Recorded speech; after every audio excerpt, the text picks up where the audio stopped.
Good morning friends. आज हम chapter number 8 लेकर आए हैं आपके लिए और उसमें हम आपको पढ़ाएंगे पहले घनाभ। तो घन और घनाभ, तो पहले हम घनाभ लेकर चलेंगे, घनाभ के तब बाद उसके फिर हम घन पढ़ाएंगे। तो पहले देखिए घनाभ के सारे कॉन्सेप्ट देखिए क्या होता है। तो मेन चीज़ है आपके पास में घनाभ, इसको इंग्लिश में बोलते हैं क्यूबॉइड। तो देखिए ये कैसे बनता है। सबसे पहले हमारे पास में एक रेक्टेंगल बनाएंगे, यानी कि एक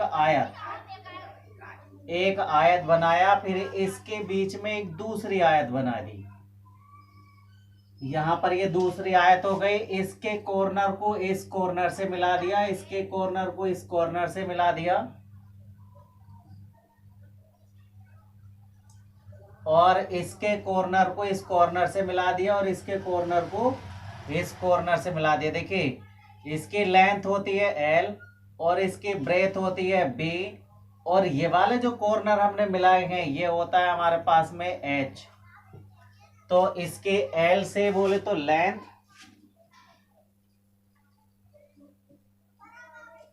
B बोले तो ब्रेथ, और H बोले तो हाइट। ये चीजें होती है। तो देखिए सबसे पहले हमें वॉल्यूम निकालना ऑफ वॉल्यूम ऑफ क्यूबॉइड, यानी कि घनाभ का आयतन। ये होता है हमारे पास में L गुणा B गुणा H। देखिए जैसे हम पहले यहाँ पर आयत का क्षेत्रफल निकालते थे तो क्षेत्रफल में हमारे पास टू साइड आती थी L और B, लेकिन जब हमारे पास में इसमें ऊंचाई भी आ जाती है तो एक H और बढ़ जाता है, और इसे हम बोलते हैं यूनिट क्यूब।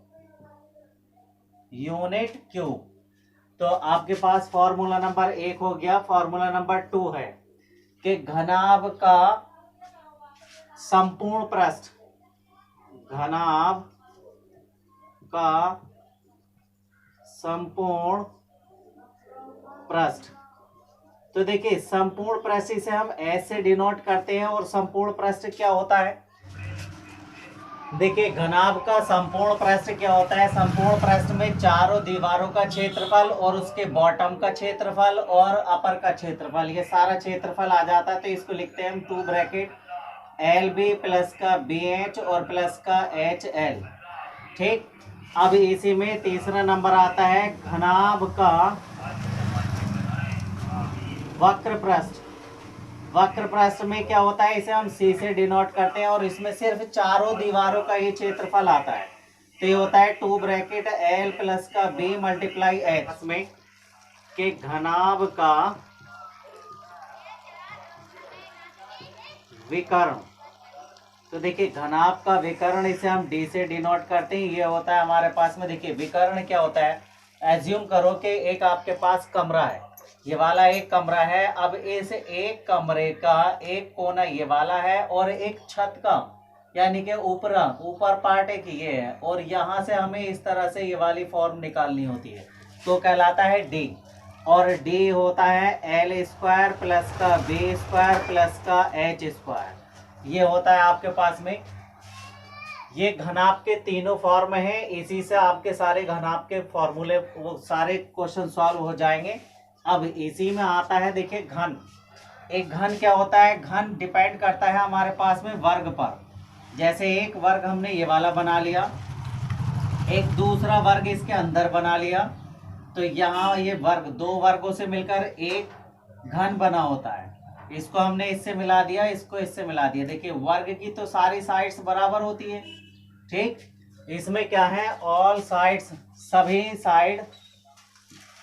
सभी भुजाएं भिन्न होती हैं। सारी भुजाएं इसमें भिन्न होती है। और जो हमारे पास में घन आता है, तो घन होता है घन की सभी भुजाएं समान होती हैं।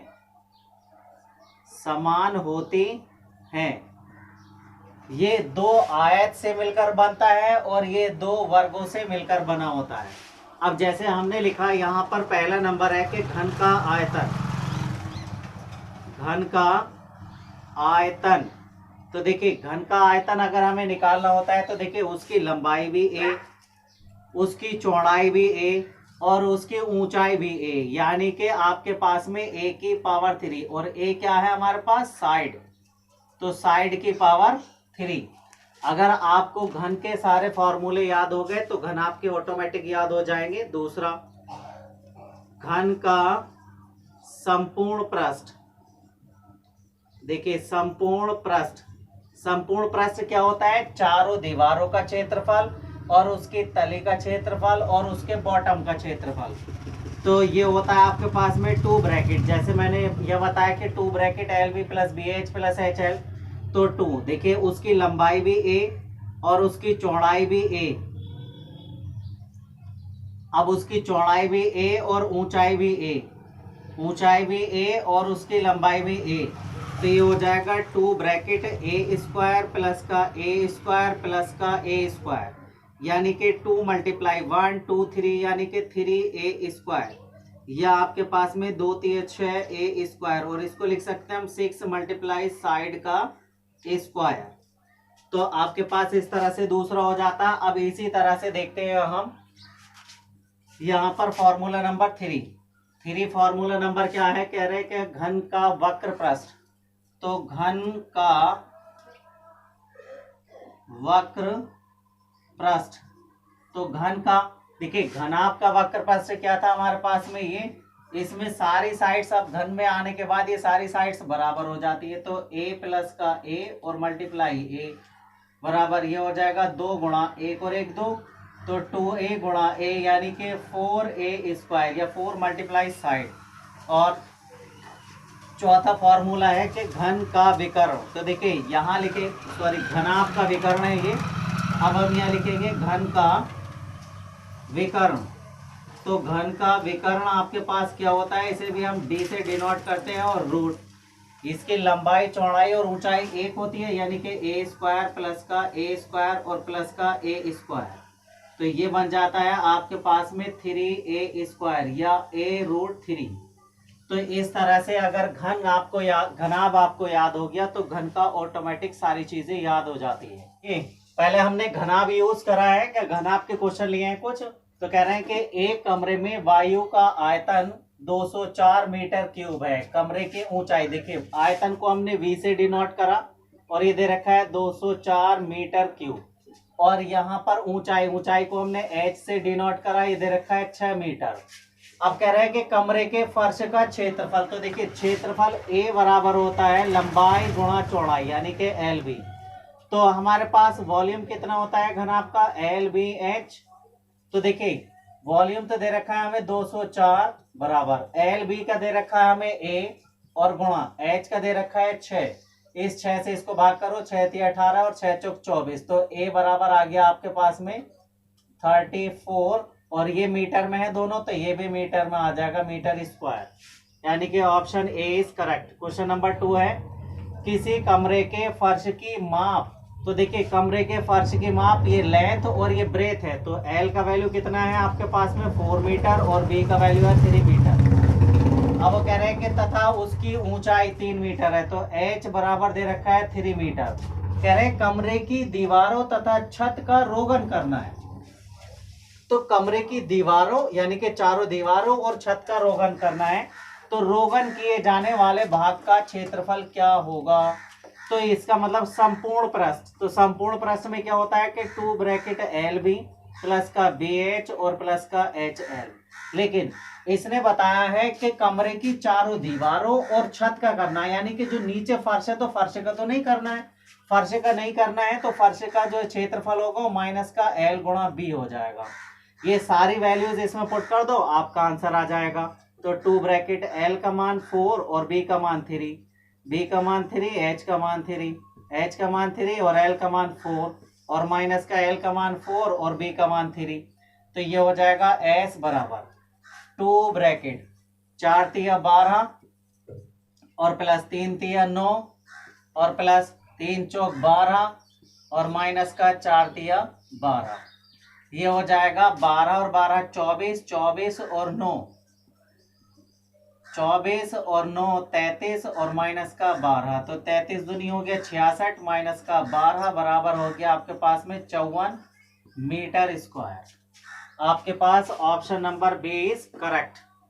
अब देखिए इसी तरह क्वेश्चन नंबर 3 है कि 200 मीटर लंबे और 150 मीटर चौड़े एक टैंक में, यानी कि ये टैंक में लंबाई दे रखी है L बराबर 200 मीटर और B बराबर दे रखी है 150 मीटर।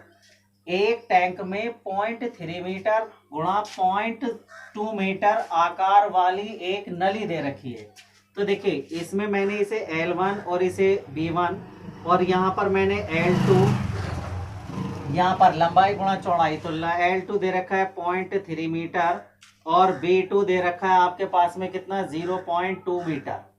अब कह रहे हैं कि आकार वाली एक नली से 20 किलोमीटर पर आवर की गति से पानी छोड़ा जाता है। तो देखिए ये हमारे पास में चाल दे रखी है, तो चाल बराबर कितना दे रखा है हमारे पास में 20 किलोमीटर प्रति घंटा। फॉर्मूला होता है चाल बराबर दूरी बटे समय, दूरी बटे समय। यहां से अगर हम दूरी का मान निकालें तो दूरी बराबर हो जाएगा चाल गुणा समय, चाल गुणा समय।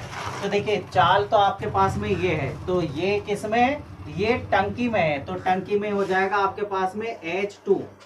H2 कितना हो जाएगा 20 किलोमीटर, तो किलोमीटर है तो यहाँ पर ये सब मीटर में है, तो इसे मीटर में चेंजिंग करने के लिए आपके पास में 1 किलोमीटर में 1000 मीटर होते, तो 1000 यानी कि 3 से गुणा कर दी और गुणा।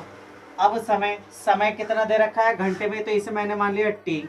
अब वो क्या कह रहे हैं आगे छोड़ा जाता है, तद अनुसार उस टैंक में पानी का तल 8 मीटर ऊंचा, यानी कि जो टैंक है, टैंक में मतलब H1, यहाँ पर मान लो H1 बराबर कितना दे रखा है ये 8 मीटर होने में कितने घंटे लगेंगे। तो देखिए इन दोनों को बराबर रख दो, यानी कि L1 गुणा B1 गुणा H1 बराबर L2 गुणा B2 गुणा H2।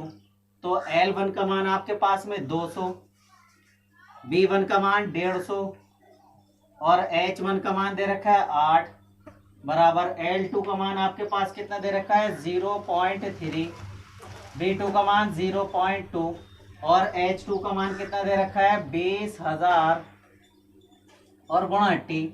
तो देखिए इस पॉइंट से एक जीरो कैंसिल, इस पॉइंट से ये दूसरा जीरो कैंसिल, इन 200 से ये 200 कैंसिल हो गया और यहाँ से अगर मैं T का मान निकालूं तो ये हो जाएगा 150 गुणा 8 बटा 3 दूनी 6, 6 से इसको काटूं तो 6 दूनी 12 और 6 पंजे 30, यानी कि T बराबर आ जाएगा 25 अट्ठे 200, 200 घंटे।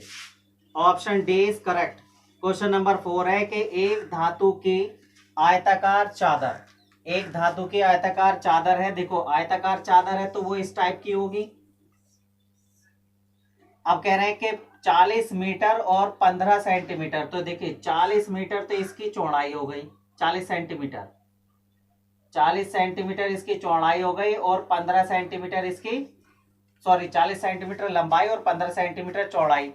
चारों कोनों से 4 सेंटीमीटर भुजा के वर्ग को काट लिया। देखिए इधर से भी हमने 4 सेंटीमीटर, इधर से भी 4 सेंटीमीटर, इधर से भी 4 सेंटीमीटर और इधर से भी 4 सेंटीमीटर कट कर लिया। तो देखो कट होने के बाद में 4 इधर कट हो गए और 4 इधर कट हो गई, तो 8 कट हो गई, तो बीच का कितना बचा ये 7। ऐसे ये यहाँ पर 4 इधर हो गए और 4 इधर, तो 8 हो गए और बीच का कितना बचा ये 32, यानी कि उसका जो L का मान है वो बच गया 32 सेंटीमीटर और जो ब्रेथ है B वो बच गई आपके पास में कितनी 7 सेंटीमीटर। अब ये जो कॉर्नर काटे हैं तो वो हो गया उसका H, क्योंकि इसने बताया है कि एक खुला आकार संदूक बनाया है, क्या है कि शेष चादर को मोड़कर जो चादर बच रही है, यानी कि 4 सेंटीमीटर ही तो बच रही, तो उसको मोड़ दिया, तो ये हो जाएगा 4 सेंटीमीटर।